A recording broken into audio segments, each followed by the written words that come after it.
ബഹുമാനപ്പെട്ട അധ്യാപകരെ, എന്റെ പ്രിയ കൂട്ടുകാരെ, ഏവർക്കും എന്റെ നമസ്കാരം. ഇന്ന് ഞാൻ സംസാരിക്കാൻ പോകുന്നത് ദേശീയ ബോധം വിദ്യാർത്ഥികളിൽ എന്ന വിഷയത്തെ കുറിച്ചാണ്.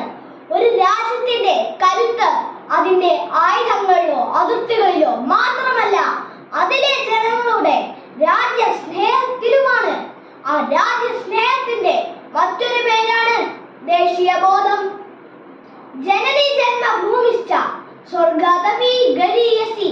മാതാവും മാതൃഭൂമിയും സ്വർഗത്തെക്കാൾ ശ്രേഷ്ഠമാണ്. അമ്മയെ സ്നേഹിക്കുന്നത് പോലെ മാതൃഭൂമിയെ സ്നേഹിക്കണം. അമ്മ നമുക്ക് ഇഷ്ടപ്പെട്ടതെല്ലാം തരുന്നു, അതുപോലെ മാതൃഭൂമിയും നമുക്ക് വെള്ളവും വെളിച്ചവും ഭക്ഷണവും ജീവിത സൗകര്യങ്ങളും സുരക്ഷിതത്വവും നൽകുന്നു. നമ്മളെല്ലാവരും ഭാരതത്തിന്റെ മക്കളാണ്. ഭാരതം എന്റെ നാടാണ്. എല്ലാ ഭാരതീയരും എന്റെ സഹോദരി സഹോദരന്മാരാണ് എന്ന് നാം അസംബ്ലികളിൽ ചൊല്ലാറുള്ള പ്രതിജ്ഞ വെറും വാക്കുകളല്ല, മറിച്ച് അത് നമ്മുടെ ഉള്ളിലുണ്ടാകേണ്ട വലിയൊരു ചിന്തയാണ്.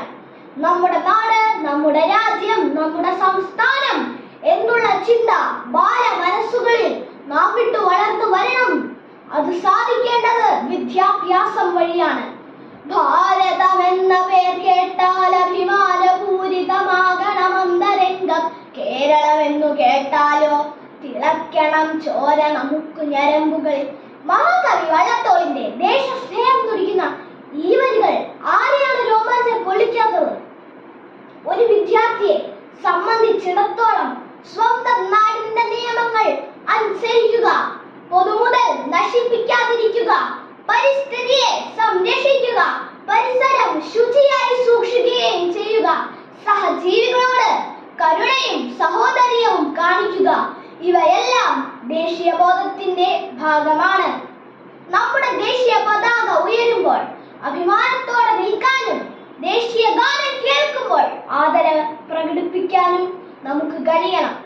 അഴിമതിക്കും വർഗീയതയ്ക്കുമെതിരെ പ്രതികരിക്കാൻ കഴിയുന്ന ബോധമുള്ള പൗരന്മാരായി നാം വളരണം. പ്രിയ കൂട്ടുകാരെ, നാളത്തെ ഭാരതം കെട്ടിപ്പടുക്കേണ്ടത് നമ്മളാണ്.